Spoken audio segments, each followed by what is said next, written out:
Bienvenue chez Audible. Nous vous souhaitons une bonne écoute.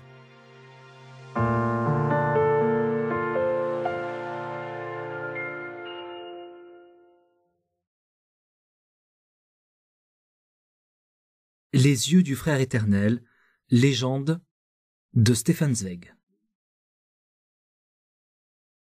Ce n'est pas en évitant d'agir qu'on se libère en vérité de l'action. Jamais on ne parvient à s'en rendre entièrement libre, fût-ce un instant. Bhagavad Gita, 3e chant. Qu'est-ce en effet qu'agir? Et ne pas agir? Qu'est-ce que c'est? Ces questions troublent même le sage, car il faut contrôler l'action illicite, et contrôler l'absence d'action, car son essence est insondable. Bhagavad Gita, 4e chant. Ceci est l'histoire de Virata, que son peuple célébrait par les 4 noms de la vertu, mais dont le nom n'est pas inscrit dans les chroniques des princes, ni mentionné dans le livre des sages, et dont les hommes ont oublié jusqu'au souvenir.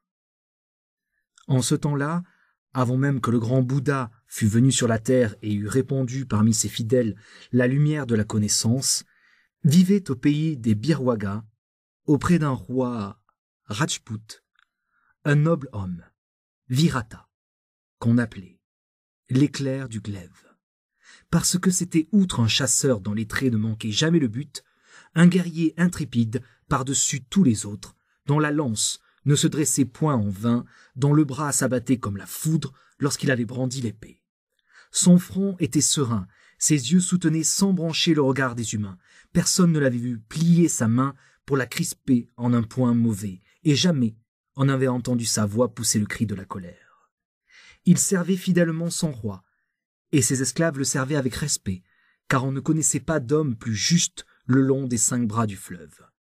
Les gens pieux s'inclinaient en passant devant sa maison, et le sourire des enfants dès qu'ils l'apercevaient se reflétait dans l'étoile de ses yeux. Or, il arriva que le malheur s'abattit sur le souverain qu'il servait. Le frère de la femme du roi, que celui-ci avait mis comme administrateur à la tête de la moitié de son royaume, convoita le royaume entier, et il avait secrètement séduit par des présents les meilleurs guerriers du pays, afin qu'ils lui prêtassent leurs services. Et il avait gagné des prêtres, qui lui apportèrent de nuit les hérons sacrés du lac qui, depuis des milliers et des milliers d'années, étaient un signe de souveraineté au pays des Birwaga. Le rebelle fit équiper les éléphants et les hérons sacrés, rassembler les mécontents des montagnes en une armée, et marcha contre la capitale, en semant la terreur. Le roi fit du matin au soir frapper les cymbales de cuivre, et il fit souffler dans les corps d'ivoire blanc. La nuit, on alluma des feux au haut des tours, et on jeta dans un brasier les écailles broyées des poissons, pour que leur flamme jaune brillât sous les étoiles comme un signe de détresse. Mais il ne vint que peu de monde. La nouvelle de l'enlèvement des hérons avait abattu l'âme des chefs, et ils étaient découragés. Le commandant des guerriers et le grand maître des éléphants, les plus éprouvés parmi ses capitaines, étaient déjà dans le camp des ennemis, et c'est en vain que le roi abandonné attendait qu'il lui vînt des amis, car il avait été un maître despotique, dur dans ses jugements et cruel dans le recouvrement des impôts. Et ainsi, il ne vit devant son palais aucun de ses grands capitaines, ni aucun de ses chefs de guerre. Il n'y vit qu'une troupe d'esclaves et de valets désemparés. Dans son malheur, le souverain songea à Virata, qui au premier appel des corps lui avait envoyé un message de loyauté. Il fit apprêter sa litière d'ébène, et il se fit porter devant sa maison. Virata s'inclina jusqu'à terre, lorsque le roi descendit, mais celui-ci prit l'attitude d'un suppliant, et lui demanda instamment de conduire son armée contre l'ennemi. Virata s'inclina et dit « Je la conduirai, Seigneur, et je ne rentrerai pas dans cette maison avant que la flamme de la rébellion soit étouffée sous le pied de tes serviteurs. » Et il rassembla ses fils, ses parents, ses esclaves. Il se joignit avec eux à la troupe des fidèles, et il leur fit prendre une formation de combat. Tout le jour, ils marchèrent à travers les taillis jusqu'au fleuve, sur l'autre rive duquel les ennemis, rassemblés en foule, s'enorgueillissaient de leur nombre et abattaient les arbres pour en faire un pont, afin de pouvoir, eux-mêmes, le lendemain, se répandre tel un torrent dans le pays et inonder le sang. Mais Virata avait appris à la chasse au tigre qu'il existait un gué en amont du pont. Lorsque l'obscurité fut tombée, il conduisit un à un ses fidèles au-delà du fleuve, et pendant la nuit, ils se précipitèrent à l'improviste sur l'ennemi plongé dans le sommeil. Ils brandissaient des torches de poids, qui effarouchèrent les éléphants et les buffles, si bien que dans leur fuite, ceux-ci écrasaient les corps des dormeurs, et la blancheur de l'incendie tournoya autour des tentes. Or Virata, le premier de tous, s'était précipité dans la tente de l'anti-roi, et avant que les chefs réveillés en sursaut eussent pu faire un mouvement, son glaive en avait déjà tué 2, et il abattit le 3e comme celui-ci se levait, et sautait sur son épée. Quant au 4e et au 5e, Virata les tua en luttant contre eux dans les ténèbres. À l'un, il perça le front, et à l'autre, la poitrine encore nue. Quand ils furent là, gisant en silence, ombre parmi les ombres, il se mit devant l'entrée de la tente pour que personne ne pût s'emparer des hérons sacrés, le gage donné par la divinité. Mais il ne vint plus aucun ennemi, car tous fuyaient dans un effroi insensé, ayant à leur trousse les serviteurs du roi qui, victorieux, poussaient des cris de triomphe. Le flot des vaincus s'écoula et devint de plus en plus lointain. Alors Virata s'assit tranquillement devant la tente, les genoux croisés, tenant dans ses mains son glaive sanglant et attendant que ses compagnons revinssent de leur poursuite acharnée. Au bout de peu de temps, le jour divin s'éveilla derrière la forêt. Les palmiers s'enflammèrent dans le rouge doré de l'aurore et brillèrent comme des torches dans le fleuve. Le soleil se leva tout sanglant, comme une blessure de feu à l'Orient. Alors Virata se redressa, se débarrassa de son vêtement, alla au fleuve, les mains levées au-dessus de sa tête, et il s'inclina en priant devant l'œil brillant de la divinité, puis il descendit dans l'eau pour les ablutions sacrées, et le sang qu'il avait sur les mains disparut. Mais dès que les ondes éclatantes de la lumière eurent touché sa tête, il revint sur la rive, s'enveloppa de son vêtement et le visage illuminé, retourna vers la tente pour contempler à la clarté du matin les exploits de la nuit. Les morts étaient là, étendus, l'épouvante empreinte sur la rigidité de leurs traits, les yeux révulsés et le corps crispé. L'anti-roi avait le front fendu, et l'infidèle qui naguère était chef d'armée au pays de Birwaga avait la poitrine défoncée. Virata leur ferma les yeux et continua son inspection pour voir les autres qu'il avait tués dans leur sommeil. Ils étaient encore à demi recouverts par leurs nattes. Le visage de 2 d'entre eux lui était étranger. C'étaient des esclaves du séducteur, venus du pays du sud, avec des cheveux laineux et le visage noir. Mais dès qu'il eut tourné vers lui la face du dernier, une ombre voila son regard, car c'était là son frère aîné, Bélangour, le prince des montagnes, que l'anti-roi avait appelé à son aide et que Virata, dans l'obscurité de la nuit, avait tué de sa propre main. Il se baissa en tremblant vers le cœur du guerrier recroquevillé. Mais le cœur ne battait plus. Les yeux du mort, grands ouverts, étaient fixes, et leurs boules noires leur perçaient l'âme. Alors Virata se sentit presque défaillir. Comme un cadavre vivant, il était là, assis parmi les morts, détournant son regard pour que l'œil figé de celui que sa mère avait engendré avant lui ne l'accusât pas de ce qu'il avait fait. Or bientôt on entendit des cris, comme des oiseaux sauvages. Les serviteurs du roi, revenant de la poursuite des ennemis et chargés de riches butins, s'approchaient de la tente en poussant des exclamations d'allégresse. Lorsqu'ils aperçurent l'anti-roi mort au milieu des siens et virent que le héron sacré était sauvé, ils se mirent à danser et à sauter et embrassèrent l'ourlet du vêtement de Virata, qui était assis indifférent à côté d'eux, et ils le célébrèrent en le nommant l'éclair du glaive. Et ils en arrivèrent toujours davantage. Ils chargèrent le butin sur des chars, mais ils étaient si lourds que les roues s'enfonçaient dans la terre, menaçant de se renverser, et qu'ils durent aiguillonner les buffles avec des branches d'épines pour les faire avancer. Un messager traversa le fleuve à la nage et courut porter au roi la nouvelle. Mais les autres restèrent auprès du butin et ils se réjouissaient de leur victoire. Cependant, Virata était muet, comme plongé en un rêve. Une seule fois sa voix s'éleva lorsqu'ils voulurent dérober aux morts leurs vêtements.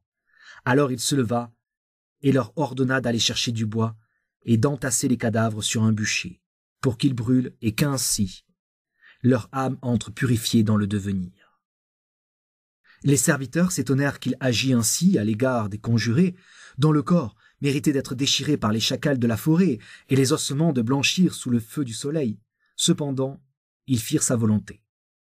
Lorsque le bûcher fut prêt, Virata y mit lui-même le feu, il y jeta des parfums et du santal dans le bois en combustion, puis il détourna son regard et il resta là, debout en silence, jusqu'à ce que le bois devint rouge, que le bûcher s'effondra et que la braise tomba en cendres sur le sol. Sur ces entrefaites des esclaves avaient achevé le pont. La veille, les serviteurs de l'anti-roi avaient commencé en fanfaronnant. En tête s'avancèrent les guerriers couronnés de fleurs de pisang, puis suivirent les serviteurs et les princes à cheval. Virata les laissa passer devant lui, car leurs chants et leurs cris retentissaient douloureusement dans son âme, et lorsqu'il se mit en marche, un intervalle fut laissé entre eux et lui selon sa volonté. Au milieu du pont, il s'arrêta et regarda longuement l'eau qui coulait à droite et à gauche, tandis que devant lui et derrière lui s'arrêtaient aussi, pour garder la distance, les guerriers surpris. Et ils le virent, qu'il levait le bras au bout duquel était son épée, comme s'il voulait la brandir contre le ciel. Mais en l'abaissant, il laissa négligemment glisser la poignée, et l'épée tomba dans le fleuve. Des deux rives, des garçons nus sautèrent dans l'eau pour la lui rapporter, pensant qu'elle lui avait échappé par mégarde. Mais Virata les rappela avec sévérité et reprit sa marche, le visage immobile, le front assombri, parmi les serviteurs étonnés. Plus une parole ne sortit de ses lèvres, pendant qu'au fil des heures, la route jaune de leur patrie se déroulait sous leurs pas. Lointaines encore étaient les portes de jaspe et les tours crénelées de Birwaga, lorsqu'à l'horizon, une nuée blanche monta dans le ciel, et cette nuée ne cessait de s'approcher. C'étaient des coureurs et des cavaliers qui soulevaient de la poussière. Dès qu'ils aperçurent l'armée, ils s'arrêtèrent et déroulèrent des tapis sur la route pour indiquer que le roi venait au-devant des soldats, lui dont la semelle ne touche jamais la poussière terrestre depuis l'heure de la naissance jusqu'à celle de sa mort, où la flamme reçoit et purifie son corps. Déjà là-bas, sur l'éléphant chargé d'années, le roi paraissait entouré de ses pages. L'éléphant, obéissant à l'aiguillon, plia les genoux et le roi descendit sur le tapis étendu à ses pieds. Virata voulut se courber devant son maître, mais celui-ci alla à lui et le prit dans ses bras, ce qui était pour un inférieur un honneur comme on n'en avait jamais encore vu de semblable dans le temps ni relaté de pareil dans les livres. Virata fit apporter des hérons, et lorsqu'ils agitèrent leurs ailes blanches, de telles acclamations éclatèrent que les chevaux se cabrèrent, et que les cornacs durent user de toute leur autorité sur les éléphants pour pouvoir les maîtriser. Voyant la marque de la victoire, le roi embrassa Virata une seconde fois et fit signe à un serviteur. Celui-ci apporta l'épée du héros éponyme des Rajputs, qui, depuis 7 fois son temps, reposait dans le trésor des rois. Cette épée, dont la poignée était éblouissante de pierres précieuses et dont la lame portait inscrite en lettres d'or les mots mystérieux de la victoire, dans l'écriture des ancêtres, que ne pouvaient plus déchiffrer même les savants et les prêtres du grand temple. Le roi tendit à Virata le glaive des glaives, en gage de sa gratitude et comme emblème du pouvoir que désormais il posséderait en qualité de chef de ses guerriers et de conducteur suprême de ses peuples armés. Mais Virata, baissant les yeux, prononça ces paroles. « Puis-je solliciter une grâce du plus gracieux des rois et adresser une demande au plus magnanime d'entre eux ?» Le roi le regarda et dit « Elle t'est accordée avant même que ton œil se lève sur moi. Tu peux me demander la moitié de mon royaume, il est à toi dès que tu remueras les lèvres. » Alors Virata déclara « Permets donc, ô mon roi, que ce glaive reste dans le trésor. Car je me suis fait le serment dans mon cœur de ne plus jamais toucher un glaive depuis que cette nuit j'ai tué mon frère. Le seul être qui ait grandi avec moi dans la même giron et qui ait joué avec moi dans les bras de ma mère. » Le roi le regarda avec étonnement, puis il dit « Le premier de mes guerriers. Tu le sauras donc sans porter de glaive, afin que je sache mon royaume en sûreté contre tout ennemi, car jamais un héros n'a mieux conduit une armée contre des adversaires supérieurs en nombre. Prends ma ceinture en signe d'autorité, et prends mon cheval que voici, afin que tous te reconnaissent comme le premier de mes guerriers. » Mais Virata baissa encore une fois son visage vers la terre et répondit « L'invisible m'a envoyé un avertissement, et mon cœur l'a compris. J'ai tué mon frère, afin que je sache que celui qui ôte la vie à un homme tue son frère.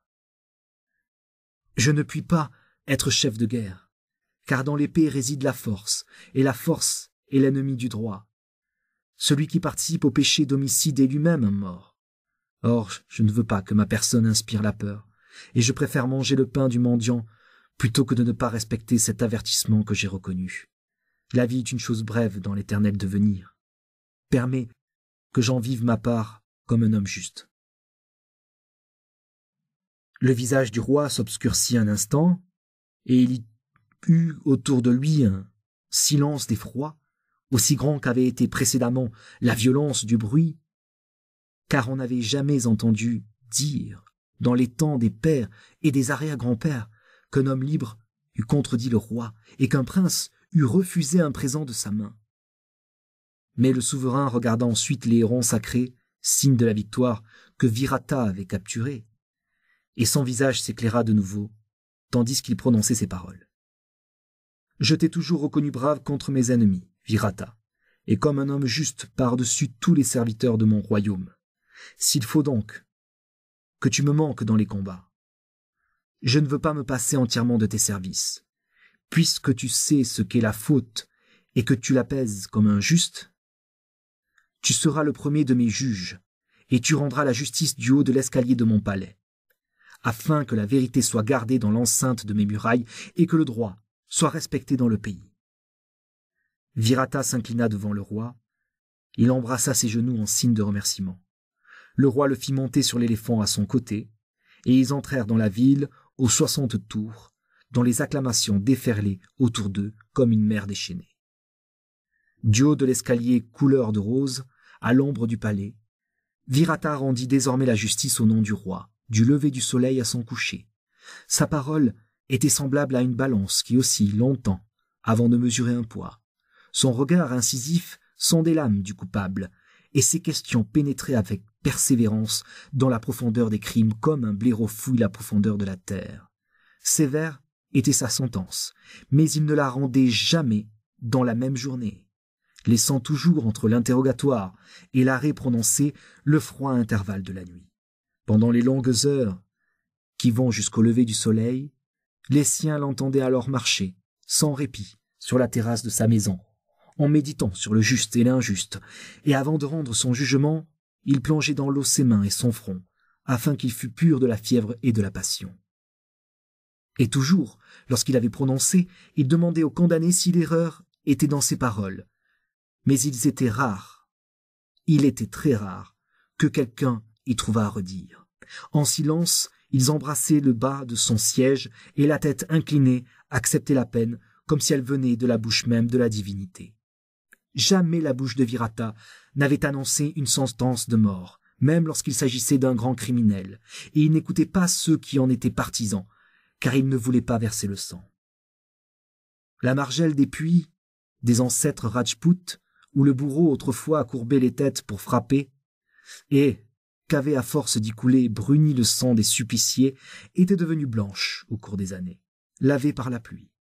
Et cependant, dans le pays, les crimes n'étaient pas plus nombreux.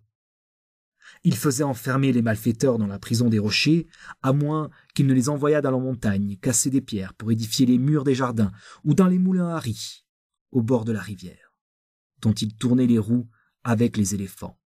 Il respectait la vie, et les hommes le respectaient, car jamais un manquement n'avait été découvert dans ses sentences, ni de la négligence dans ses interrogatoires, ni de la colère dans ses paroles. Du fond des campagnes lointaines venaient les paysans dans leurs chariots à buffles pour lui soumettre leurs différends, et les prêtres écoutaient ses discours, comme le roi cédait à ses conseils. Sa renommée grandissait, comme grandit en une nuit la tige du bambou, claire, droite, lisse. Les hommes oublièrent le nom qu'il lui donnait autrefois. Il n'était plus l'éclair du glaive, mais au bout, à l'autre, du territoire, des Rajputs, il l'appelait la source de la justice. Or, c'était la 6e année que Virata disait le droit sur le degré du parvis du roi, lorsqu'il advint que des plaignants amenèrent un jeune homme de la tribu des Khazars, ces sauvages qui habitent sur les rochers et qui servent d'autres dieux. Ses pieds étaient comme une plaie, tellement il avait dû accomplir de journées de marche avant d'arriver, et un quadruple rang de chaînes entourait ses bras puissants, afin qu'il ne pût faire de mal à personne, comme le désir s'enlisait dans ses yeux qu'il roulait avec colère sous ses paupières sombres. Ils le placèrent sur l'escalier et le firent agenouiller de force devant le juge. Puis, ils s'inclinèrent eux-mêmes et ils levèrent les mains en signe d'accusation. Virata regarda les étrangers avec étonnement. « Qui êtes-vous, frère, vous qui venez de si loin? Et qui est cet homme que vous amenez enchaîné devant moi ?» Le plus âgé s'inclina et dit « Seigneur, nous sommes des bergers, de paisibles habitants du pays oriental, et celui-ci est le plus exécrable d'une exécrable tribu, un monstre, qui a tué plus d'hommes que ses mains ne comptent de doigts. Un des nôtres lui avait refusé sa fille en mariage parce qu'il était d'une race de gens aux mœurs impures, mangeurs de chiens et tueurs de vaches, et il l'avait donnée pour femme à un marchand de la vallée. Alors, dans sa colère, le brigand s'est précipité parmi nos troupeaux. Il a, pendant la nuit, abattu le père et ses 3 fils, et chaque fois qu'un serviteur de la victime menait son bétail aux confins des montagnes, il l'a tué. Il a ainsi fait passer de vie à trépas 11 personnes de notre village, jusqu'à ce que nous soyons réunis et ayant donné la chasse à ce forcené comme à une bête fauve.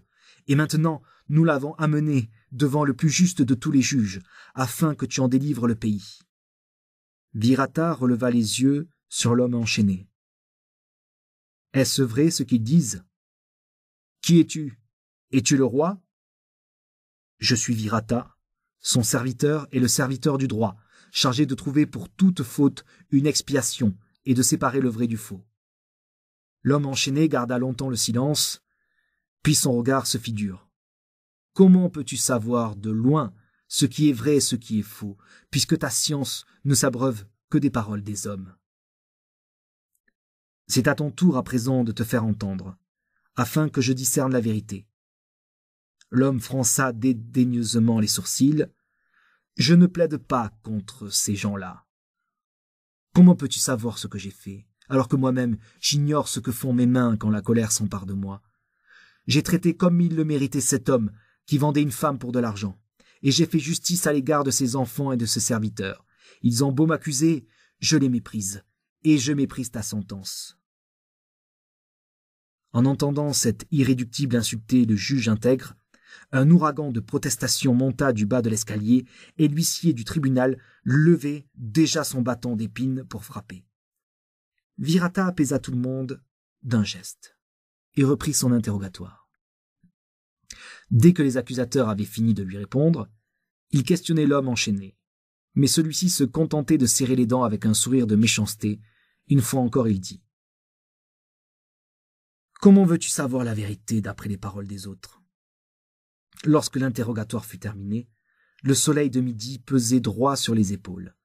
Virata se leva et voulut, comme à son habitude, rentrer chez lui et ne prononcer la sentence que le lendemain.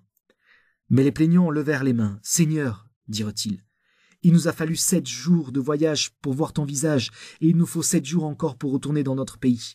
Nous ne pouvons pas attendre jusqu'à demain, car le bétail meurt de soif et les champs réclament notre charrue. Seigneur, nous t'en prions, prononce maintenant ta sentence. » Virata se rassit alors et il réfléchit. Son visage était tendu comme celui d'une personne qui porte sur la tête un lourd fardeau. Il ne lui était jamais arrivé de rendre un jugement contre quelqu'un qui n'eût pas imploré sa clémence et qui n'eût point exprimé de paroles de défense. Il réfléchit longtemps. Et les ombres s'allongeaient à mesure que passaient les heures. Il se rendit alors au puits, se lava le visage et les mains dans l'eau fraîche, afin que sa parole fût pure de la fièvre de la passion. Alors il dit « Puisse la sentence que je prononce être juste. L'homme que j'ai devant moi s'est rendu coupable d'un crime capital. Il a fait passer 11 vivants de la chaleur de leur corps dans le monde du devenir. La vie de l'être humain mûrit pendant 1 année dans les profondeurs du sein maternel. Aussi que le coupable, pour chaque personne qu'il a tuée, soit enfermé 1 année dans l'obscurité de la terre, et parce qu'il a versé 11 fois le sang, qu'il soit flagellé 11 fois par an, jusqu'à ce que le sang lui coule, afin qu'il se rappelle ainsi le nombre de ses victimes. Mais il ne sera pas privé de la vie, car la vie appartient aux dieux, et l'homme ne doit pas porter atteinte à ce qui est divin. Puisse être juste mon jugement, que j'ai rendu sans autre considération que celle de la justice souveraine. Et Virata de nouveau s'assit, et les plaignants baisèrent l'escalier en signe de respect, mais l'homme enchaîné fixa son regard sombre sur celui du juge qui était dirigé vers lui comme pour l'interroger. Alors Virata dit « Je t'ai invité à faire appel à mon indulgence et à m'aider contre tes accusateurs. Tes lèvres sont restées closes. S'il y a une erreur dans ma sentence, ne m'accuse pas devant l'Éternel, accuse ton silence. Moi, j'ai voulu t'être clément. » L'homme sursauta. « Je ne veux pas de ta clémence. » « Qu'est cette clémence que tu m'offres, en regard de la vie que tu me prends d'une seule haleine? Je ne te prends pas la vie, tu me la prends, et d'une façon plus cruelle que ne le font les chefs de notre tribu, qu'ils appellent sauvages. Pourquoi ne me condamnes-tu pas à mort? J'ai tué, homme contre homme, mais toi tu me fais enfouir comme une charogne dans l'obscurité de la terre, pour que j'y pourrisse au cours des années, parce que ton cœur est lâche devant le sang, et que tes entrailles sont sans force. L'arbitraire est ta loi, et ta sentence une torture. Tue-moi, car j'ai tué. J'ai mesuré ta peine avec justice. Mesuré avec justice? Mais où donc, juge, est ta mesure? Qui t'a flagellé? Pour que tu connaisses les verges? Et comment comptes-tu les années sur tes doigts? En un jeu, comme si les heures passées à la lumière du jour et celles qui sont ensevelies dans l'ombre de la terre étaient semblables? As-tu croupi dans un cachot pour que tu saches combien de printemps tu retranches de mes jours? Tu es un ignorant et non un juste, car celui-là seul qui est frappé connaît le coup, et non pas celui qui le donne. Seul celui qui a souffert peut mesurer la souffrance.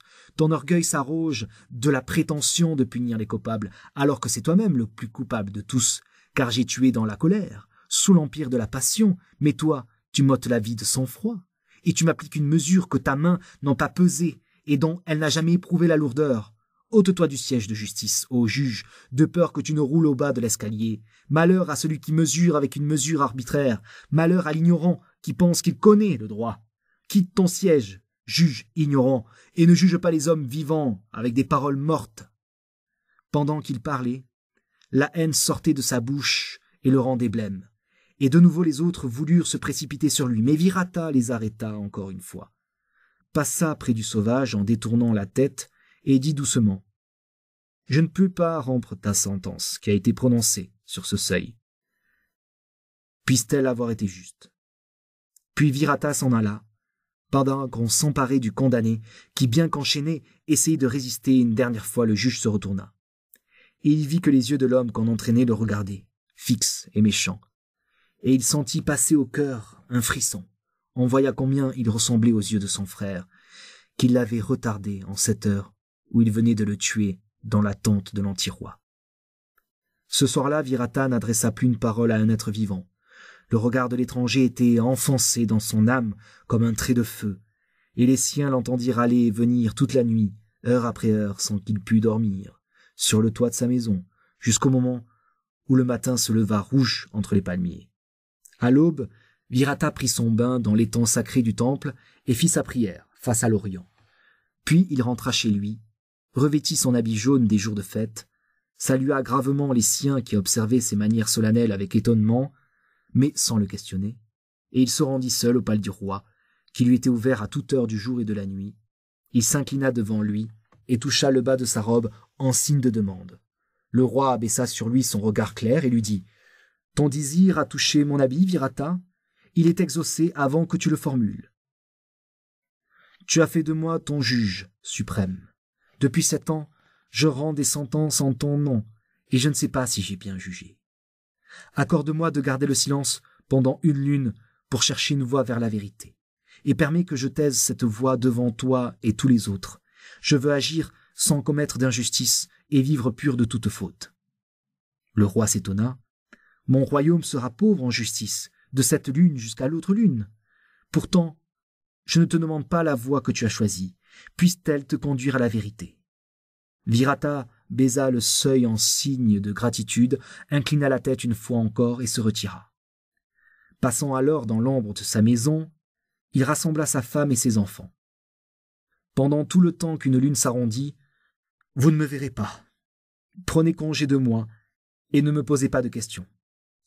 Sa femme le regarda avec timidité et ses fils avec déférence. Virata se pencha vers chacun d'eux et leur déposa un baiser entre les deux yeux.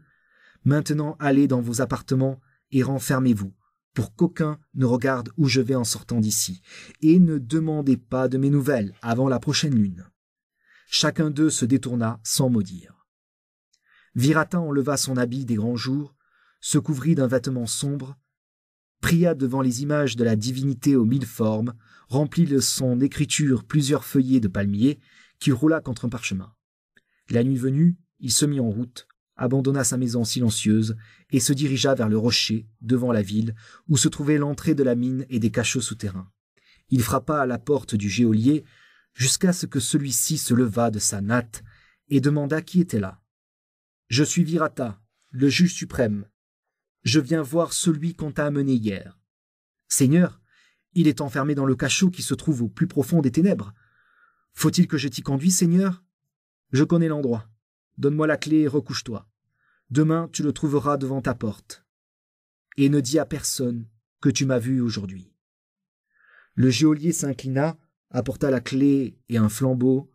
Sur un signe de Virata, il se revira sans mot dire et s'étendit sur sa natte. Le juge ouvrit la porte d'airain qui fermait le creux du rocher et descendit dans la profondeur de la prison. Il y avait 100 ans déjà que les rois Rajput y incarcéraient leurs condamnés et que jour après jour, chacun des détenus creusait plus avant la montagne, préparant dans la froide pierre de nouvelles cellules pour de nouveaux reclus. Avant de repousser la porte, Virata jeta un dernier regard vers le carré du ciel qui s'offrait encore et d'où jaillissaient les blanches étoiles. Puis il la referma, et les ténèbres humides, sur lesquelles la lueur incertaine de son flambeau bondissait comme une bête de chasse, s'avancèrent à sa rencontre toujours plus épaisse. Le souffle du vent dans les arbres, le cri perçant des singes lui parvenait encore faiblement. Arrivé à la première galerie, ce n'était plus qu'un léger, lointain bourdonnement. Dans la deuxième régnait déjà un silence immobile et froid, comme sous le miroir de la mer. De la pierre ne se dégageait plus qu'une odeur d'humidité, disparut la senteur de la terre végétale, et plus il descendait profond sous la terre, plus son pas retentissait lourdement dans le silence glacial. À la 5e galerie, dont la profondeur sous la pierre dépassait la hauteur dans le ciel des palmiers les plus élevés, se trouvait la cellule du prisonnier. Virata entra et leva son flambeau vers une masse sombre, qui remua seulement un peu lorsque la lumière tomba sur lui. Une chaîne cliqueta. Virata se pencha au-dessus du prisonnier. « Me reconnais-tu ? » ?»« Je te reconnais. Tu es celui qu'ils ont fait maître de ma destinée et qui l'a foulé aux pieds. »« Je ne suis maître de personne. Je suis un serviteur du roi et de la justice, et c'est pour la servir que je suis venu ici. » L'homme leva les yeux et son regard sinistre fixa le visage du juge. « Que me veux-tu » Longtemps Virata garda le silence, puis il dit: « Je t'ai fait mal en prononçant ma sentence, mais toi aussi tu m'as causé une souffrance avec tes paroles. J'ignore si cette sentence fut juste, mais dans tes remarques, il y avait une vérité. Personne ne doit mesurer avec une mesure qu'il ne connaît pas. J'étais un ignorant et je veux savoir. J'ai envoyé des centaines de vivants dans la nuit de cette prison. Mes actes ont pesé lourdement sur beaucoup de gens, et je ne sais pas ce que signifient mes actes. Aujourd'hui, je veux m'en rendre compte, je veux l'éprouver, afin d'être juste et d'entrer dans le devenir, pur de toute faute. » Les yeux du prisonnier restaient fixes, sa chaîne cliquetait légèrement. « Je veux savoir exactement ce que je t'ai infligé. Je veux connaître la morsure de la verge sur mon corps et ressentir en mon âme la souffrance de la captivité. Pendant 1 lune, je prendrai ta place, afin que je sache à quelle expiation je t'ai condamné. Ensuite, sur le seuil de justice, je prononcerai un nouvel arrêt, dont je connaîtrai cette fois le poids et la rigueur. Entre-temps, tu seras libre. Je vais te remettre la clé qui te laissera la liberté durant toute 1 lune, si tu me promets de revenir au bout de ce temps. Alors, des ténèbres de ces profondeurs, une lumière aura jailli et éclairé ma connaissance. » Le prisonnier était comme pétrifié. La chaîne ne remuait plus. « Jure-moi, par la déesse impitoyable de la vengeance dont le bras atteint tout le monde, que pendant cette lune, tu garderas le silence à l'égard de tous, et je vais te donner la clé et mon propre vêtement. La clé, tu la déposeras devant la porte du geôlier et tu t'en iras librement. Mais par ton serment, tu t'engages devant la divinité aux 1000 formes à apporter cet écrit au roi, aussitôt la lune écoulée, pour que je sois remis en liberté et que je juge dès lors en toute justice. Jures-tu devant la divinité aux 1000 incarnations de faire ce que je te demande? Je te le jure, prononcèrent des lèvres tremblantes, comme si ces mots sortaient des entrailles de la terre. Virata détacha la chaîne et ôta ses épaules, son propre habit. Voici mon vêtement. Donne-moi le tien et couvre-toi le visage pour que le gardien ne te reconnaisse pas. Maintenant, prends ces ciseaux. Coupe-toi les cheveux et la barbe, de façon que moi non plus, je ne sois pas reconnaissable. Le prisonnier prit les ciseaux, mais sa main retomba tremblante. Pourtant, devant ce regard impérieux et pénétrant, il fit ce qui lui avait été ordonné. Longtemps il demeura silencieux, puis il se jeta à terre et ses cris jaillirent de sa bouche. « Seigneur, il m'est impossible de supporter que tu souffres à cause de moi. J'ai tué, mes mains enfiévrées ont versé le sang. Juste fut ta sentence. Ni toi ni moi ne pouvons en mesurer la valeur. Mais bientôt je serai éclairé. Maintenant va-t'en. Et comme tu me l'as juré, présente-toi devant le roi le jour que la lune sera du nouveau monde, pour qu'il me libère. Et ce moment-là, je connaîtrai la portée de mes actes, et ma sentence sera à jamais pure de toute injustice. Va !» Le prisonnier s'inclina et baisa la terre. La porte retomba lourdement dans l'obscurité. Une dernière fois, la lumière du flambeau se refléta contre le mur, puis la nuit s'abattit sur les heures. Le jour suivant, Virata, que personne ne reconnut, fut amené sur le terre-plein devant la ville, et là on le flagella. Lorsque le premier coup, sifflant dans l'air, cingla ses épaules nues, Virata poussa un cri, puis il serra les dents. À la 70e zébrure des verges, il avait perdu connaissance, et ils l'emportèrent comme une bête morte. Il se réveilla étendu dans sa cellule, il lui semblait que son dos reposait sur des chardons ardents. Mais il sentait de la fraîcheur sur son front, et il respirait un parfum d'herbe sauvage. Au-dessus de ses cheveux glissait une main d'où coulait de la douceur. À travers l'interstice des paupières légèrement soulevées, il vit à ses côtés la femme du geôlier qui lui lavait le front avec sollicitude. Comme il ouvrait tout à fait les yeux vers elle, il aperçut dans son regard l'étoile de la compassion qui brillait sur lui, et à travers le feu qui brûlait son corps, il reconnut le sens de toute souffrance dans la secourable bonté. Il sourit doucement à la femme, la douleur cessa de le ténailler. Le deuxième jour, il pouvait déjà se lever et tâtonner avec ses mains dans l'obscurité de sa froide cellule. À chaque pas qu'il faisait, il sentait croître en lui un monde nouveau. Le troisième jour, ses blessures se cicatrisèrent, ses sens et ses forces lui revinrent. À présent, il était tranquillement assis, n'ayant la notion des heures que par les gouttes d'eau qui tombaient du mur, divisant le grand silence en une infinité de petits espaces de temps. Ce qui transformerait lentement un jour en une nuit, de même que l'écoulement de milliers de jours allonge à son tour une vie jusqu'à l'âge mûr et la vieillesse. Personne ne lui parlait, l'obscurité recouvrait son sang refroidi, mais du fond de son être surgissaient toutes sortes de souvenirs, en un doux jaillissement qui petit à petit aboutissait à un paisible lac de contemplation où toute sa vie était reflétée. Les divers événements de son existence se confondaient en un seul tout, et une fraîche clarté qui ne troublait aucune vague en suspendait dans son cœur l'image transfigurée. Jamais ses sens n'avaient été aussi purs que dans cet état de contemplation immobile où le monde se reflétait devant lui. Chaque jour, l'œil de Virata devenait plus clair, les choses émergeaient de l'ombre et leur forme devenait familière dans sa perception. Au-dedans de lui-même aussi, tout devenait plus limpide, dans une contemplation sereine, la douce joie de la méditation s'élevant sans désir au-dessus du souvenir, apparence d'une apparence, jouer avec les formes du devenir, comme les mains du prisonnier avec des cailloux épars dans la profondeur. Échappé même à son individualité, immobile dans son rêve, ayant perdu la notion des formes de sa propre personne, plongé dans l'obscurité, il sentait plus fortement que jamais la puissance de la divinité aux 1000 incarnations. Il assistait à sa propre transmigration à travers la série des êtres, mais sans s'attacher à aucun, nettement délivré de la servitude du vouloir, mort dans la vie et vivant dans la mort. Toute crainte terrestre s'était dissoute dans la douce joie qu'il éprouvait d'être libéré de son corps. C'était comme si chaque heure, il s'enfonçait davantage dans l'obscurité, devenant une pierre ou une noire racine souterraine, et cependant angésine d'un nouveau germe, vert peut-être, s'agitant sourdement dans la glèbe, ou bien plante faisant effort pour soulever sa tige, ou simplement rocher se dressant solidement dans la bienheureuse inconscience d'exister.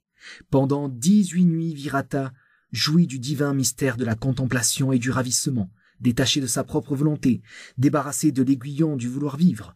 L'expiation qui s'était imposée lui semblait une félicité.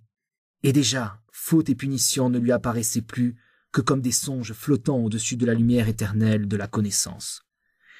Mais au cours de la 19e nuit, il se réveilla en sursaut. Une pensée terrestre l'avait saisi. Comme une aiguille brûlante, elle s'enfonçait dans son cerveau. L'épouvante secouait son corps avec violence. Au bout de sa main, ses doigts tremblaient comme la feuille sur la branche. C'était là la pensée effrayante, que le prisonnier put ne pas tenir son serment et l'oublier dans son cachot. Qu'il dut rester là étendu des milliers et des milliers de jours, jusqu'à ce que sa chair se détachât des os et que sa langue se raidît dans le silence. La volonté de vivre bondit en lui comme une panthère et déchira son corps. Le temps reprenait possession de son âme avec la peur et l'espoir, inextricablement mêlés chez les hommes. Ses pensées ne pouvaient plus se tourner vers la divinité aux mille formes qui possède la vie éternelle, car toutes elles étaient concentrées sur lui. Ses yeux étaient avides de lumière et ses jambes, qui s'écorchaient à la pierre dure, voulaient l'ampleur et l'espace, voulaient sauter et courir. Il était contraint de penser à sa femme et à ses fils, à sa maison et à sa fortune, aux brûlantes tentations de ce monde où s'enivrent les sens et où s'exhale la vive chaleur du sang. À partir du jour où Virata se souvint, le temps, qui jusqu'alors n'avait plus été qu'un lac paisible aux eaux miroitantes et noires, étendu à ses pieds, inonda tumultueusement sa pensée. Comme un torrent, il se précipitait, mais toujours sans l'entraîner. Virata eût voulu qu'il l'emportât et le fit voguer comme un tronc d'arbre bondissant sur l'eau, vers l'instant immobile de la délivrance, mais le flot allait en sens contraire, et à bout de souffle, comme un nageur désespéré, il lui arrachait péniblement une heure après l'autre. Il lui semblait que les gouttes d'eau du mur s'arrêtaient tout à coup de tomber, tellement devenait grand l'intervalle qui s'écoulait entre leurs chutes. Il ne pouvait plus rester sur sa couche. L'idée que l'autre pourrait oublier et qu'il devrait pourrir dans ce cachot silencieux le faisait tourner comme une toupie entre les murs. Le silence l'étranglait. Il lançait aux pierres des mots d'insulte et d'accusation. Il se maudissait lui-même et le roi et les dieux. Les ongles ensanglantés, il griffait l'ironique rocher et se jetait la tête contre la porte jusqu'à qu'il retombât sur le sol sans connaissance, pour s'élancer de nouveau aussitôt revenu à la vie, et courir çà et là dans son rectangle comme un rat en furie. Pendant la période qui s'écoula entre les 18e jours de sa réclusion et la nouvelle lune, Virata parcourut des mondes d'épouvante. Nourriture et boisson lui répugnaient, car la terreur emplissait son corps. Il ne pouvait plus retenir aucune pensée. Seules ses lèvres comptaient les gouttes d'eau qui venaient en tombant diviser le temps infini qui s'écoule d'un jour à l'autre. Et sans qu'il le sût, sa tête était devenue grise au-dessus de ses tempes battantes. Mais le 30e jour, un bruit s'éleva devant sa porte et retomba dans le silence. Puis des pas retentirent. Le cachot s'ouvrit brusquement, la lumière fit irruption. Et devant celui que les ténèbres avaient enseveli, apparut le roi. Il l'embrassa avec amour, puis lui dit « J'ai pris ton acte, qui est plus grand que tous ceux dont les écrits des anciens aient jamais fait mention. Comme une étoile, il brillera sur les plaines de notre vie. Viens que le soleil de Dieu t'éclaire et que les regards du peuple aient le bonheur de contempler un juste. » Virata leva la main devant ses yeux, car, déshabitué de la lumière, elle lui blessait la vue, et son sang roulait des vagues pourpres. Il remonta en chancelant comme un homme ivre, au point que les gardiens durent le soutenir. Et avant d'arriver à la porte, il s'écria « Ô roi, tu m'as donné le nom de juste, mais maintenant je sais que celui qui rend la justice fait mal et se couvre de fautes. Dans les cachots de cette prison, il y a encore des hommes qui souffrent de mes sentences. À présent seulement je connais leurs souffrances, et je sais que rien ne peut être expié par rien. Libère ces hommes, ô roi, et écarte le peuple de mes pas, car je rougirai de ses louanges. » Le roi fit un signe, et ses serviteurs chassèrent le peuple. De nouveau, tout était silencieux autour d'eux. Le roi dit alors Tu disais le droit siégeant sur le plus haut degré de mon palais. Dorénavant, comme ta connaissance de la souffrance t'a rendu plus sage que jamais, juge ne le fut. Tu t'assoiras à mon côté, et j'écouterai tes paroles, afin que ta justice me rende moi-même sage. Mais Virata saisit le genou du roi en signe de prière. Délivre-moi de ma charge, ô roi. Je ne peux plus rendre de jugement depuis que je sais que personne ne peut être le juge de personne. C'est à Dieu qu'il appartient de punir et non aux hommes, car qui touche à la destinée tombe dans la faute, et je désire vivre ma vie sans commettre de faute. Soit, répondit le roi, mon empire ne t'aura pas pour juge. Seulement, tu seras mon conseiller. Tu me diras quand je dois faire la guerre et quand je dois faire la paix. Tu me guideras dans le juste prélèvement des impôts et des tributs pour que mes décisions ne soient pas entachées d'erreur. De nouveau, les bras de Virata entourèrent le genou du roi. Ô roi, ne me donne aucun pouvoir, car le pouvoir pousse aux actes. Et quel est l'acte, ô mon roi, qui soit juste et qui n'attende pas une destinée? Que je te conseille la guerre, je sème la mort. Ce que je dis se transforme en acte, et tout acte a une portée que j'ignore. Je ne peux être juste que celui qui n'intervient dans le déroulement d'aucune destinée, celui qui vit solitaire. Jamais je n'ai été plus près de la lumière de la connaissance que quand j'étais seul et éloigné de la parole des hommes, et jamais je n'ai été plus exempt de fautes.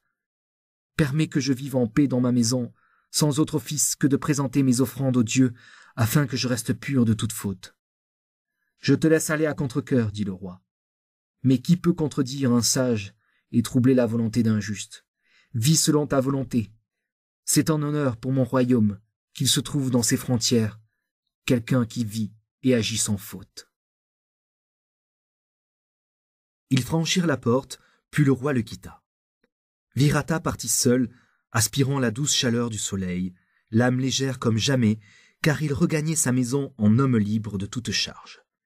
Derrière lui, il entendit le pas furtif d'un pied nu, et lorsqu'il se retourna, c'était le condamné dont il avait enduré le tourment. L'homme baisa la trace de Virata dans la poussière, salua craintivement et disparut.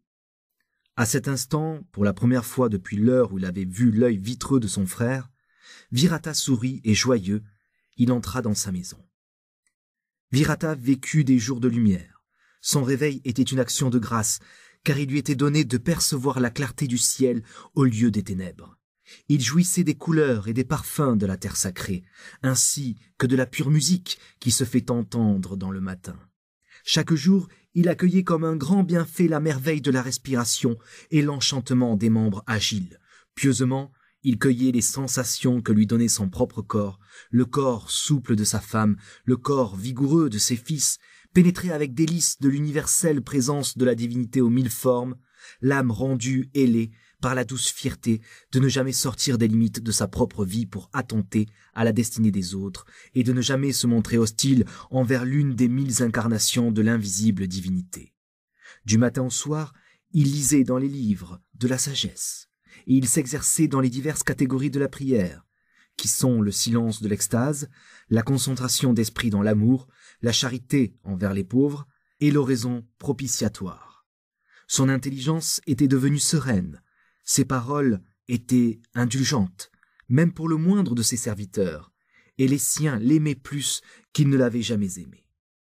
Il était secourable aux pauvres et consolateur des malheureux. La prière de beaucoup d'êtres humains flottait autour de son sommeil, et on ne le nommait plus, comme autrefois, l'éclair du glaive et la source de la justice, mais le chant du conseil, car non seulement les voisins de la rue sollicitaient son avis, mais encore, les étrangers venaient de loin pour qu'il réglât leurs litiges, bien qu'il ne fût plus juge officiel, et ils obéissaient sans hésitation à ce qu'il avait dit. Virata en était tout heureux, car il sentait que conseiller vaut mieux que commander, et concilier mieux que juger. Sa vie était pour lui pure de toute faute, depuis qu'il n'exerçait plus de contraintes sur aucune destinée, tout en exerçant une influence décisive sur la destinée de beaucoup d'hommes.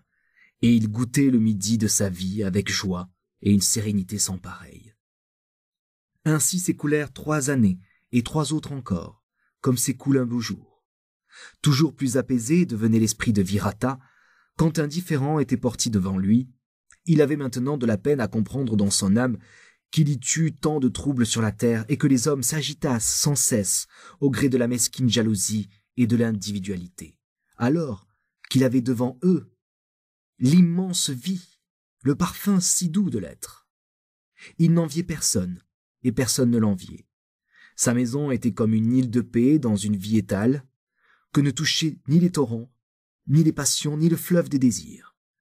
Un soir, c'était la 6e année de sa retraite, Virata était allé se reposer, lorsque soudain, il entendit des cris perçants et ce bruit mouillé que font les coups. Il sauta de sa couche et vit que ses fils tenaient devant eux un esclave agenouillé et lui frappaient le dos avec une cravache en peau d'hippopotame, si fort que le sang coulait. Et les yeux de l'esclave, agrandis par la violence de la douleur, le regardaient fixement. Virata revit dans son âme le regard du frère qu'il avait tué jadis. Il accourut, arrêta le bras de ses fils et leur demanda ce qu'il s'était passé. Il ressortit des réponses contradictoires que l'esclave dont le service était de puiser l'eau à la fontaine du rocher et de la rapporter à la maison dans des seaux de bois, avait l'habitude, prétextant la chaleur de midi et la fatigue, de s'attarder dans son travail, que déjà à plusieurs reprises il avait été puni et que la veille, après un châtiment plutôt cruel, il s'était échappé. Les fils de Virata l'avaient poursuivi à cheval et vite rattrapé dans un village d'au-delà du fleuve. Il l'avait ramené, attaché avec une corde à la selle du cheval, de telle sorte que, tantôt courant, tantôt traîné, il était arrivé les pieds en sang à la maison où un châtiment encore plus implacable lui avait été infligé pour lui servir de leçon à lui et aux autres esclaves qui, en frissonnant et les genoux tremblants, considéraient le malheureux jusqu'à l'arrivée de Virata qui mit fin à son brutal supplice.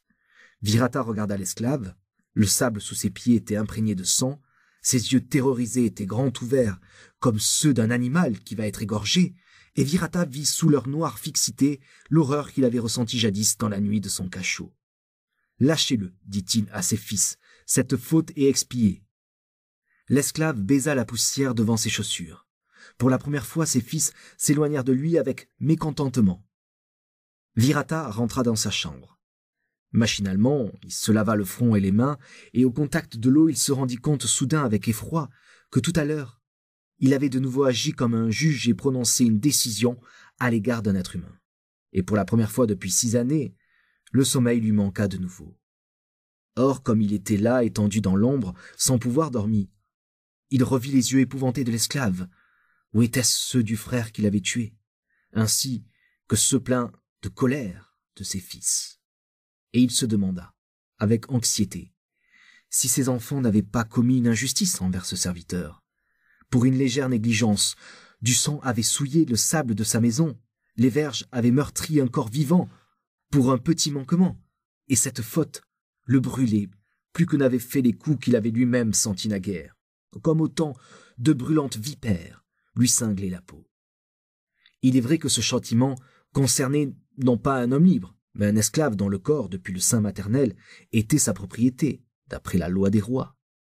Mais est-ce que cette loi des rois était aussi un droit aux yeux de la divinité aux 1000 formes, cette loi qui faisait du corps d'un homme la chose des autres, qui ne laissait pas à cet homme le moindre libre arbitre et qui permettait à chacun, sans culpabilité, de déchirer ou détruire sa vie?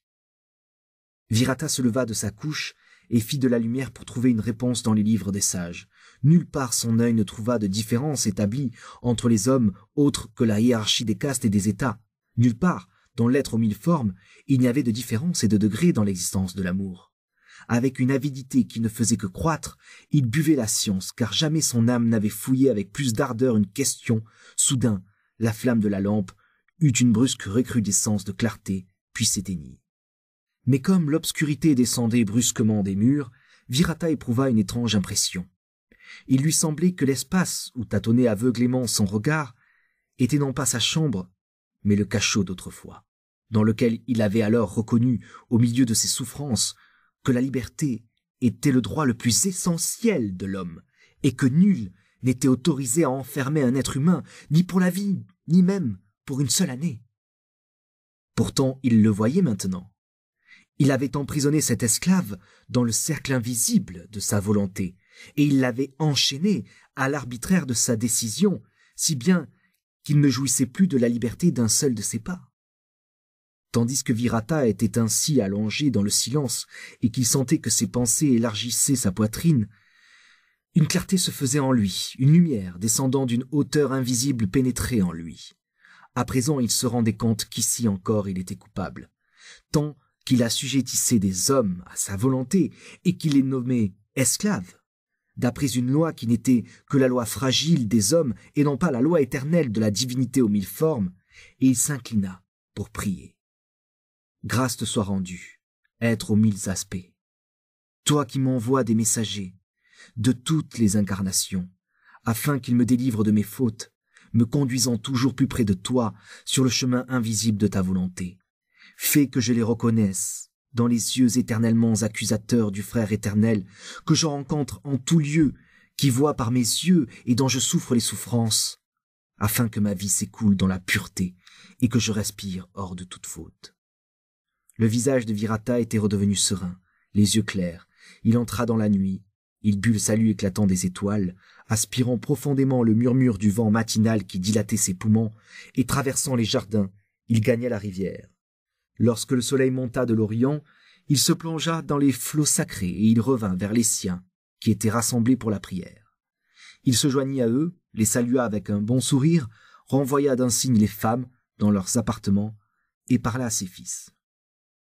Vous savez que depuis des années, un seul souci occupe mon âme, celui d'être un homme juste et de vivre sur la terre exempt de faute. Or hier, il est arrivé que le sang a coulé sur le sol de ma maison, le sang d'un être vivant, et je veux être pur de ce sang et expier la faute commise à l'ombre de mon toit. L'esclave, qui a été châtié trop durement pour un manquement léger, recevra dès maintenant la liberté, et il ira où il lui plaît, afin qu'au jour du dernier jugement, il ne nous accuse, ni vous, ni moi. Les fils de Virata se taisaient, ils sentaient l'hostilité de ce mutisme. Je constate un silence qui va contre mes paroles. Envers vous non plus, je ne veux pas agir sans vous écouter. À un coupable, à un esclave qui a failli, tu veux donner la liberté, une récompense au lieu d'un châtiment. Comment le fils aîné? Nous avons dans notre maison beaucoup de serviteurs, et un de moins importerait peu, mais tout acte a sa répercussion et est lié à la chaîne des autres. Si tu rends la liberté à celui-ci, comment pourras-tu ensuite retenir les autres qui sont ta propriété s'ils désirent s'en aller? S'ils désirent s'en aller hors de ma vie, je dois les laisser faire. Je ne veux assujettir la destinée d'aucun être vivant, car celui qui contraint la destinée d'autrui commet une faute. Mais tu rends ainsi la marque du droit, continua le second fils. Ces esclaves sont notre propriété, comme la terre et l'arbre de cette terre et le fruit de cet arbre. Puisqu'ils sont tes serviteurs, ils sont liés à toi et tu es lié à eux. Tu détruis un ordre qui se perpétue depuis des millénaires. L'esclave n'est pas maître de sa vie, il est le serviteur de son maître. Il n'y a qu'un droit, venu de la divinité, et ce droit est la vie, qui a été donnée à chacun avec le souffle de sa bouche. Tu me fais souvenir de l'équité, moi qui étais aveuglé et pensais être affranchi de la faute. Depuis des années, j'opprimais la vie d'autrui. Mais maintenant j'y vois clair, et je le sais. Un juste ne doit pas faire d'un homme un animal. Je veux donner à tous leur liberté, afin d'être irréprochable à leur égard sur cette terre. L'entêtement persistait sur le front des fils de Virata, et l'aîné répondit durement. Qui arrosera les champs, afin que le riz ne dépérisse pas, et qui conduira les buffles aux champs? Devons-nous devenir des laboureurs pour contenter ta chimère? Toi-même, tu n'as jamais occupé ta vie durant tes mains à travailler, et tu ne t'es jamais inquiété de ce que ta vie fût assise sur le service des autres. Et pourtant, il y a de la sueur d'autrui jusqu'en dans la natte tressée sur laquelle tu t'étends. Et c'est l'éventail des serviteurs qui a veillé sur ton sommeil. Et voici que tout à coup, tu veux les chasser loin de toi pour que personne ne se fatigue plus hors nous qui sommes ton propre sang. Peut-être devons-nous aussi dételer les buffles de la charrue et prendre leur place afin que la baguette ne les atteigne plus. Car en eux également passe le souffle de la divinité aux mille formes. Père, ne change pas ce qui existe, car cela aussi vient du Dieu. Ce n'est pas volontairement que s'ouvre la terre. Il faut lui faire violence pour qu'elle porte des moissons. La violence est la loi qui règne sous les étoiles, et nous ne pouvons pas nous en passer. Mais moi, je veux m'en passer. Car le pouvoir est rarement dans le droit, et je veux vivre droitement sur cette terre. Le pouvoir est dans toute possession, qu'il s'agisse de l'homme, de l'animal ou de la terre patiente. Là où tu es propriétaire, tu dois aussi être dominateur. Celui qui possède est lié à la destinée des hommes. Mais moi, je veux m'affranchir de tout ce qui me met en faute. C'est pourquoi je vous ordonne de libérer les esclaves qui sont dans la maison et de vous occuper vous-même de satisfaire nos besoins. Le regard des fils était chargé de colère, et à peine pouvaient-ils contenir leur mécontentement. L'aîné dit encore : « Tu as déclaré que tu ne voulais peser sur la volonté d'aucun homme. Tu ne veux pas commander à des esclaves, afin de ne pas commettre de faute. Mais nous, tu nous commandes, et tu portes atteinte à notre vie. Est-ce là, je te le demande, bien agir devant la divinité et devant les hommes ?» Virata garda longtemps le silence. Comme il levait les yeux, il vit dans leur regard la flamme de la cupidité, et un frisson d'horreur parcourut son âme. Puis il dit doucement : « Vous m'avez enseigné ce que je dois faire. Je ne vous imposerai pas de contraintes. Prenez la maison et partagez-la à votre gré. Quant à moi, je n'ai désormais plus ma part ni à la possession, ni à la faute. Tu as bien parlé. Celui qui commande rend les autres esclaves, et surtout leur âme. Qui veut vivre exempt de faute ne doit pas participer à un foyer, ni à la destinée d'autrui. Il ne doit pas se nourrir du travail des autres. Il ne doit pas s'abreuver de la sueur d'autrui, ni s'enchaîner à la volupté de la femme et à la paresse du rassasiement. Il faut vivre seul si l'on veut vivre pour sa divinité. Il faut travailler pour la sentir et être pauvre pour la voir en entier. Or, je veux être plus près de la divinité invisible que de ma propre terre. Je veux vivre exempt de faute. Prenez la maison et partagez-la en paix. » Virata se détourna d'eux et s'en alla. Ses fils étaient là immobiles, tout étonnés. Cupidité satisfaite brûlait délicieusement dans leur corps, et pourtant, ils avaient honte dans leur âme. Or Virata s'enferma dans ses appartements, n'écoutant ni les appels, ni les exhortations. C'est seulement lorsque les ombres se perdirent dans la nuit qu'il se prépara à partir. Il prit un bâton, la coquille du pèlerin, une hache pour travailler, une poignée de fruits pour manger, et les feuilles du palmier contenant les écrits de la sagesse pour prier. Il retroussa son vêtement jusqu'aux genoux, et il quitta en silence sa maison, sans jeter un dernier regard vers sa femme, ses enfants et l'ensemble de ses biens. Toute la nuit il marcha jusqu'au fleuve, dans lequel jadis, à l'heure amère où sa conscience s'était éveillée, il avait laissé tomber son glaive. Il franchit le gué et remonta le cours du fleuve sur l'autre rive, là où n'habitait aucun homme et où la terre ne connaissait pas encore la charrue. À l'aurore, il arriva à un endroit où la foudre était tombée sur un très vieux manguier et où le feu avait ouvert une clairière dans le taillis. Le fleuve y décrivait en passant une molle boucle, et un essaim d'oiseaux voltigeait sur l'eau basse, venant y boire sans crainte. Or, on avait devant soi la clarté du large fleuve et derrière, soit l'ombre des arbres. Il y avait encore tout autour du bois éparpillé par la foudre et de menus branchages brisés. Virata regarda longuement cet espace solitaire et nu au milieu de la forêt. Il résolut d'y bâtir une hutte et d'y passer sa vie, uniquement dans la contemplation, loin des hommes et de toute faute. 5 jours durant, il bâtit sa cabane, car ses mains ignoraient le travail manuel, et par la suite ses journées n'étaient pas sans fatigue, car il lui fallait chercher des fruits pour sa nourriture, se défendre contre l'envahissement des fourrés vivaces, défricher autour de sa demeure un certain espace et l'enclore de pieux aigus afin que les tigres qui rugissaient, affamés dans la nuit, n'approchent pas. Mais aucun tumulte humain ne pénétrait dans sa vie et ne troublait son âme. Ses journées coulaient dans la paix, comme l'eau dans le fleuve, doucement renouvelée d'une source infinie. Seuls venaient encore les oiseaux que cet homme paisible n'effarouchait pas, et qui bientôt nichèrent sur sa cabane. Il leur jetait les graines des grandes fleurs et des fruits à coquilles. Sans crainte, ils descendaient vers lui et ne fuyaient pas ses mains. Lorsqu'il les appelait, il quittait les palmiers et il jouait avec eux et il se laissait caresser. Une fois il trouva dans la forêt un jeune singe qui, une patte cassée et criant comme un enfant, gisait sur le sol. Il le prit avec lui et l'éleva si bien que l'animal docile l'imita comme par jeu et ne tarda pas à le servir comme un domestique. Ainsi était-il bénignement entouré d'êtres vivants. Mais il n'ignorait pas que chez les bêtes comme chez les hommes, sommeillaient la violence et le mal. Il voyait les alligators se poursuivre avec fureur et se déchirer entre eux, les oiseaux arracher aux ondes les poissons de leurs becs pointus, et à leur tour, les serpents s'enrouler soudain autour des oiseaux et les étouffer. La chaîne monstrueuse de la destruction, cette déesse hostile enlacée autour du monde, lui devenait manifeste, comme une loi que l'on ne pouvait pas refuser de reconnaître. Mais cela lui faisait du bien de n'être que le spectateur de ces luttes, sans participer par aucune faute au cycle grandissant de la destruction et de la libération. Durant 1 année et plusieurs lunes, il n'avait vu aucun être humain. Mais un jour, il arriva qu'un chasseur suivit la trace laissée par un éléphant parti se désaltérer et qu'il aperçut par-delà le fleuve un étrange tableau.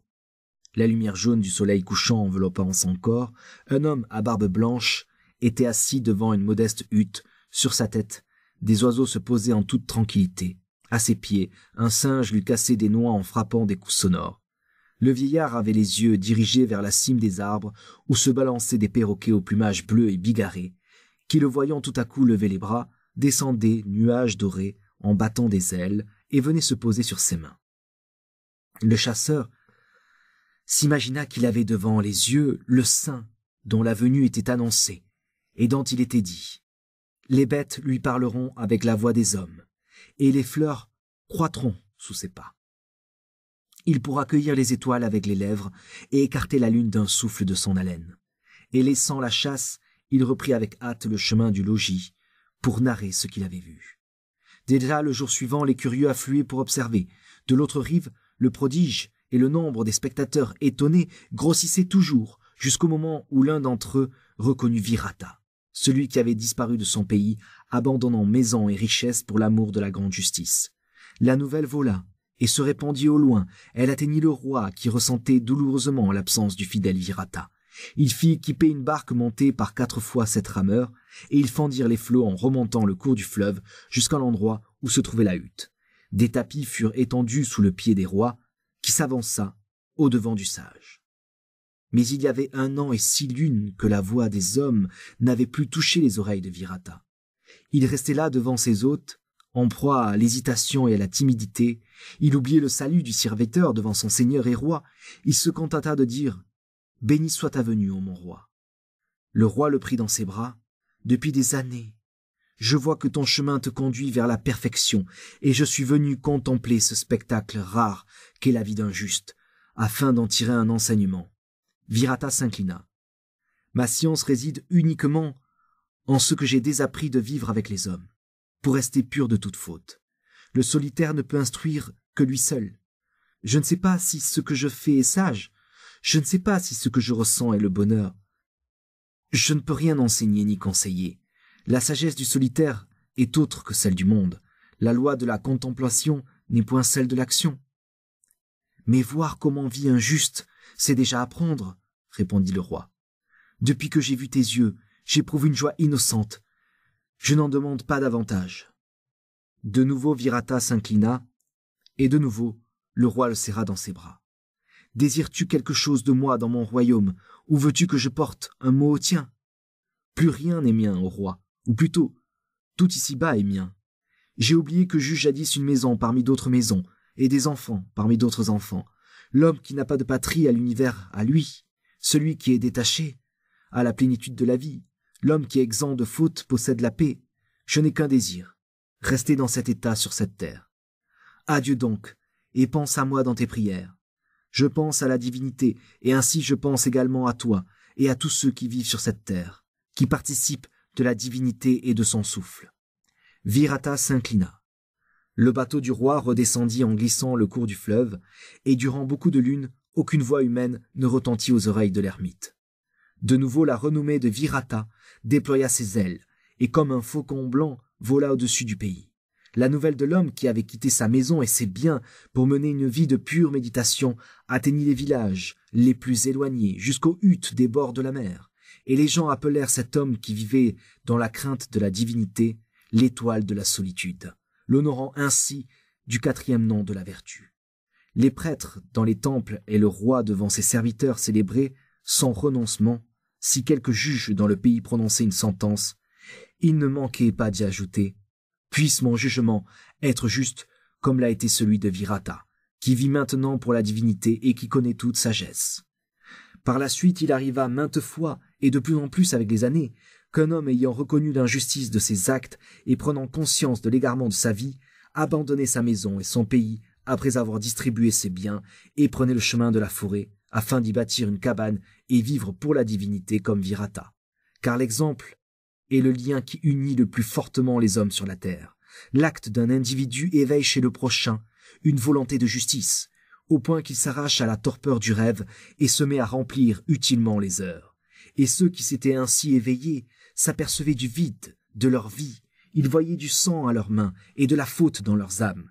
Ils sortaient alors de leurs engourdissements et s'en allaient, comme lui, se construire une hutte à l'écart, n'ayant plus d'autre but que de satisfaire aux besoins les plus simples du corps et de se consacrer à la méditation.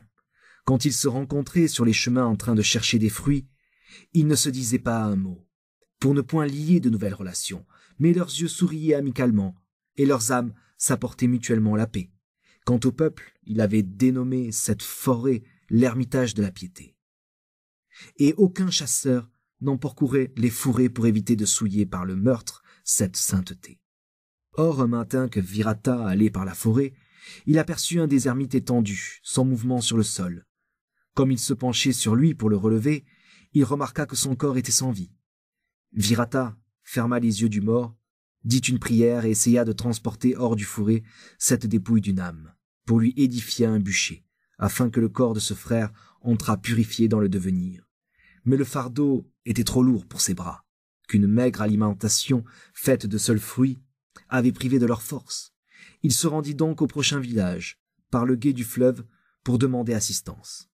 Quand ils virent s'avancer dans leur rue le noble vieillard, les habitants vinrent respectueusement à sa rencontre pour recevoir ses ordres, puis s'en allèrent, aussitôt abattre des arbres et incinérer le mort. Mais partout où Virata passait, les femmes s'inclinaient, les enfants s'arrêtaient et le suivaient de leurs yeux étonnés. Lui marchait silencieusement, et plus d'un homme sortit de chez lui pour baiser l'habit de l'illustre visiteur et recevoir la bénédiction du saint homme. Virata traversait donc en souriant cette foule bienveillante et sentait de quel amour profond et pur il lui était maintenant donné d'aimer à nouveau les hommes depuis qu'il n'était plus lié à eux. Mais en passant devant la dernière maison, qui était aussi la plus basse du village, alors qu'il répondait partout avec engouement à l'aimable salut de ceux qui l'approchaient, il vit diriger sur lui 2 yeux de femme pleins de haine. Il eut un recul d'effroi, car il lui semblait qu'il revoyait les yeux fixes oubliés depuis de longues années de son frère tué par lui. Il s'était brusquement reculé parce que son âme avait désappris l'inimitié depuis qu'il vivait dans la solitude. Il se dit que peut-être c'était là une erreur de ses sens, mais ses yeux, d'une sombre fixité, ne l'avaient pas encore quitté. Son calme retrouvé, comme il s'apprêtait à marcher vers la maison, la femme se retira avec hostilité dans le corridor d'où, malgré la profonde obscurité, il sentait encore peser sur lui l'éclat brûlant de son regard, qui était comme l'œil du tigre dans le morne silence de la jungle. Virata se ressaisit. Comment puis-je être coupable envers cette femme que je ne connais pas, et dont la haine jaillit sur moi? Vraiment, ce doit être une erreur. Je veux éclaircir la chose. Tranquillement, il gagna la maison et frappa un petit coup à la porte. Seul le son du bois répondit, et pourtant, il sentait la présence haineuse de cet inconnu. Il continua à frapper avec patience, attendit et frappa encore, comme un mendiant.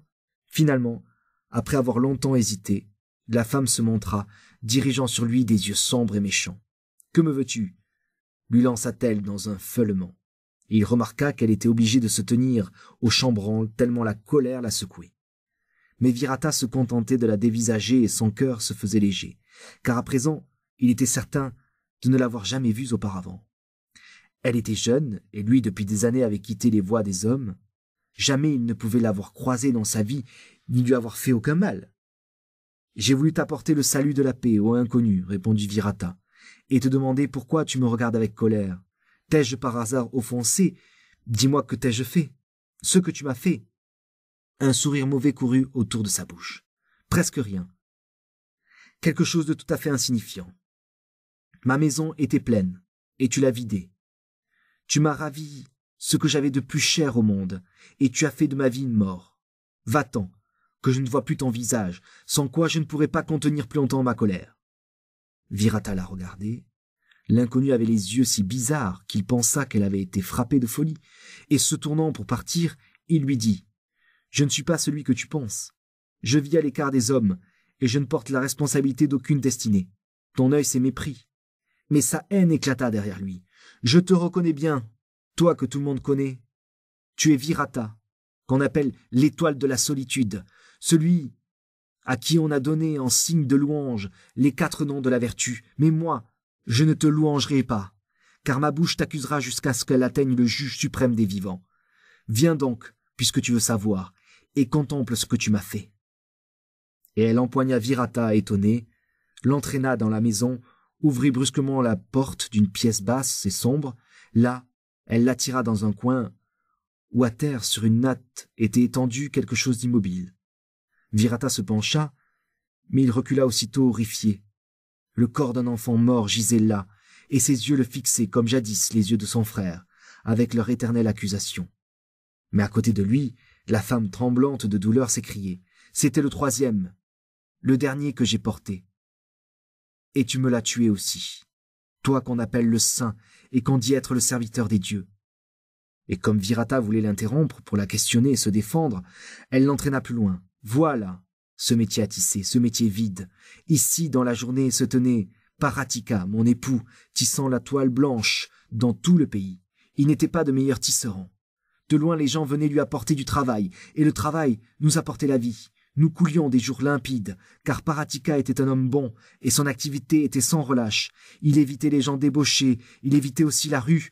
Grâce à lui, j'eus 3 enfants que nous élevions pour en faire des hommes à son image, bons et justes. Mais un jour, il apprit par un chasseur plutôt ciel que l'étranger ne fût jamais venu, qu'un homme dans le pays avait abandonné sa maison et sa fortune pour se joindre déjà sur terre à la divinité, et qu'il s'était bâti un arbri de ses mains. À partir de ce moment, l'esprit de Paratika s'assombrit toujours plus. Le soir, il réfléchissait beaucoup et rarement il prononçait une parole. Une nuit, je me réveillai, il n'était plus à mes côtés. Il était parti dans cette forêt que l'on appelle la forêt de la piété, et où tu vivais avec ta volonté de se consacrer à la divinité. Mais en pensant à elle, il nous oubliait, et il oubliait que ses forces nous faisaient vivre. La pauvreté entra dans la maison, les enfants manquèrent de pain, l'un mourut après l'autre, et aujourd'hui celui-ci, c'est le 3e, le dernier qui meurt à cause de toi. Car tu as détourné mon époux pour que toi, tu sois plus près de l'essence véritable de la divinité. 3 enfants, issus de mes entrailles, sont descendus sous la froide terre. Le jour que je t'appellerai devant le juge des vivants et des morts, que diras-tu pour te défendre? Homme orgueilleux, quand je crierai que tout leur petit corps, avant de perdre la vie, s'est tordu au milieu de 1000 tourments, cependant que toi tu te jetais des graines aux oiseaux, éloigné de toute souffrance, comment expireras-tu cela, toi qui as entraîné un homme juste à abandonner le travail qui le nourrissait, lui et ses enfants innocents, dans l'illusion insensée qu'il serait peut-être plus près de la divinité en restant à l'écart des hommes qu'en menant la vie des vivants? Virata était pâle, et ses lèvres tremblaient. « Je n'ai pas su que je poussais d'autres hommes à faire comme moi. Je pensais agir pour moi seul. Où donc est ta sagesse, toi le sage, si tu ignores ce que les enfants savent déjà, c'est-à-dire que tout ce qui se fait vient de la divinité, que personne ne se soustrait à la volonté divine, ni à la loi de la faute. Tu n'as été qu'un orgueilleux, toi qui pensais être maître de tes actes et pouvoir enseigner autrui. Ce qui fut douceur pour toi est cause de mon amertume, et ta vie est la mort de cet enfant. Virata, réfléchis un instant. » Puis s'inclina. « Ta parole est vraie, et je vois que toujours la souffrance engendre une plus grande connaissance de la vérité que la sérénité de tous les sages. Ce que je sais, ce dont des malheureux qui me l'ont appris. Ce que j'ai vu, c'est le regard de la douleur qui me l'a montré, le regard du frère éternel. Je ne me suis pas humilié devant la divinité, ainsi que je le pensais, au contraire. J'ai été un orgueilleux. Je le sais par ta souffrance, que maintenant je partage. Pardonne-moi puisque je te fais cet aveu. Je me sens coupable envers toi, et aussi envers beaucoup d'autres que j'ignore, et sur la destinée de ce que j'ai influé. Car même celui qui n'agit pas commet une action qui le rend responsable sur cette terre, et même le solitaire communique sa vie à tous ses frères. Pardonne-moi, ô femme, je veux quitter la forêt et revenir parmi les hommes, afin que Paratika revienne aussi, et qu'il éveille en ton sein de nouvelles vies pour remplacer celles qui ne sont plus. Il s'inclina encore une fois et toucha des lèvres le bord de sa robe. Alors toute colère la quitta, et ses yeux étonnés le regardèrent s'en aller. Virata, passant encore une nuit dans sa hutte, vit les étoiles naître dans la profondeur du firmament et s'éteindre au matin. Une dernière fois, il appela les oiseaux pour leur donner à manger et les caressa, puis il prit son bâton et sa coquille, et tel qu'il était venu des années et des années auparavant, il s'en retourna à la ville. À peine la nouvelle que le saint homme avait quitté sa solitude et se trouvait de nouveau dans les murs de la cité s'était répandue, que les gens accoururent en foule de toutes les rues, heureux de voir celui qu'on avait aperçu si rarement. Toutefois, une inquiétude secrète avait aussi gagné certains, à l'idée que le retour de celui qui avait approché la divinité pût signifier l'annonce d'un malheur. Virata s'avançait doucement au milieu d'un flot de vénération. Il eût voulu répondre au salut des hommes en leur montrant un visage gai, mais pour la première fois, il lui était impossible de retrouver le sourire empreint de douceur posé naguère sur ses lèvres. Son regard restait sévère et sa bouche fermée. Il arriva ainsi dans la cour du palais. L'heure du conseil était passée et le roi se trouvait seul. Virata s'avança vers lui, qui se leva pour le prendre dans ses bras, mais Virata s'inclina jusqu'à terre et toucha l'ourlet de l'habit du roi en signe de prière. « Ta demande est exaucée, dit celui-ci, avant même que tes lèvres la formulent. C'est un honneur pour moi de pouvoir servir un juste et d'aider un sage. Ne m'appelle pas sage, répondit Virata, car ma voix n'était pas la bonne. J'ai tourné dans un cercle et me voici de nouveau à tes pieds, comme le jour où je te priais de me délier de ma charge. Je voulais être exempt de faute et je m'abstins de toute action, mais moi aussi, j'étais pris dans le filet que les divinités tendent aux êtres terrestres. Je me garde de croire ce que tu dis, répondit le roi. Comment aurais-tu pu mal agir à l'égard des hommes, toi qui t'en es écarté? Comment aurais-tu pu tomber dans la faute quand tu vivais pour la divinité? Ce n'est pas de façon consciente que j'ai mal agi. J'ai fui la faute, mais nos pieds sont enchaînés à la terre et nos actes soumis aux lois éternelles. L'inaction, c'est encore l'action. Il m'était impossible d'échapper aux yeux du frère éternel, envers qui, toujours, nous pratiquons sans le vouloir le bien et le mal. Pourtant, je suis cette fois coupable, car j'ai fui la divinité et me suis refusé à servir les vivants, et je fus un inutile, puisque je me contentais d'alimenter ma vie et ne rendais service à personne. À présent, je veux servir de nouveau. Ton discours est étrange, Virata, et je ne puis te comprendre. Dis-moi ton désir, que je l'accomplisse. Je ne veux plus disposer de ma volonté, car l'homme libre de tout n'est pas libre, de même que celui qui n'agit pas n'est pas exempt de faute. Seul est libre celui qui est au service de quelqu'un, qui abandonne à un autre sa volonté, consacre ses forces à un travail et agit sans questionner. Seule moitié de l'acte que nous accomplissons est notre œuvre véritable. Le commencement et la fin, la cause et l'effet dépendent des divinités. Débarrasse-moi de ma volonté, car tout vouloir est confusion, toute servitude et sagesse fait que je te remercie, ô roi. Je ne te comprends pas, il faut que je te libère, dis-tu, et en même temps tu demandes à servir. Ainsi seul est libre qui accepte d'être sous les ordres d'un autre, et non celui qui commande. Je ne saisis pas le sens de tes paroles. Il est bon, ô mon roi, que ton cœur ne comprenne pas mon langage, car comment pourrais-tu encore être roi et commander s'il en était autrement? Le visage du roi s'assombrit de colère. Alors tu penses que le maître serait inférieur au serviteur devant la divinité. Il n'est point d'inférieur, ni de supérieur devant elle. Celui qui se borne à servir et qui fait abandon de sa volonté sans poser de questions, s'est débarrassé de toute faute et l'a renvoyé à la divinité. Mais qui veut et croit qu'avec la sagesse, il lui sera possible d'éviter le mal? Celui-là tombe dans la tentation et la faute. Le visage du roi demeurait sombre. De cette manière, une charge en vaut une autre.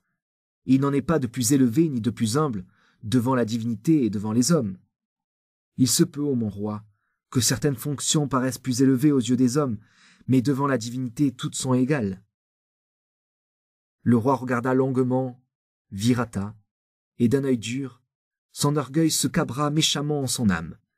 Mais lorsqu'il remarqua le visage décrépit du vieillard et les cheveux blancs qui surmontaient son front ridé, l'idée lui vint qu'il était tombé en enfance avant l'âge, et pour le mettre à l'épreuve, il lui dit narquoisement « Accepterais-tu d'être gardien de chenilles dans mon palais ?»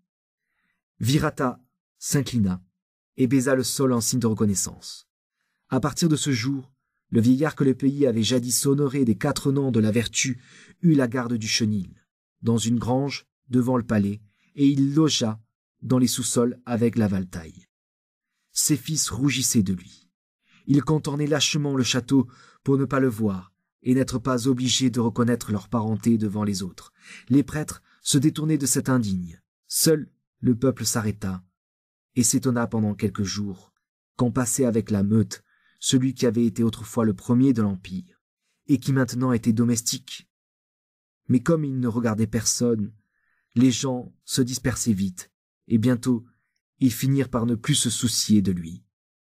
Virata accomplissait consciencieusement sa tâche, depuis le matin rougissant jusqu'aux rougeurs du soir. Il lavait les babines des bêtes et raclait leurs galles. Il leur portait à manger, nettoyait leurs niches et balayait leurs ordures. Bientôt les chiens l'aimèrent plus que n'importe quelle personne du palais, et il en était heureux. Sa vieille bouche plissée, qui rarement s'ouvrait pour parler aux hommes, avait toujours un sourire devant leur joie, et les années qu'il vécut de la sorte, longues et sans grands événements, lui furent douces. Le roi mourut avant lui, un autre vint, qui ne fit pas attention à lui et qui même, un jour, le bâtonna, parce qu'à son passage, un chien avait grogné.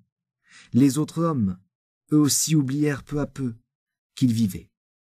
Et lorsque son temps fut accompli et qu'il mourut, Virata fut enfoui dans la fosse immonde où l'on jetait les domestiques. À ce moment-là, il n'était plus personne, parmi le peuple, qui se souvint de celui que le pays avait autrefois célébré par les 4 noms de la vertu. Ses fils se cachèrent et pas un prêtre ne chanta les chants des morts devant sa dépouille. Seuls, les chiens hurlèrent durant 2 jours et 2 nuits. Puis eux aussi, ils oublièrent Virata. Ce Virata dont le nom n'est point inscrit dans les chroniques des princes, ni mentionné dans le livre des sages.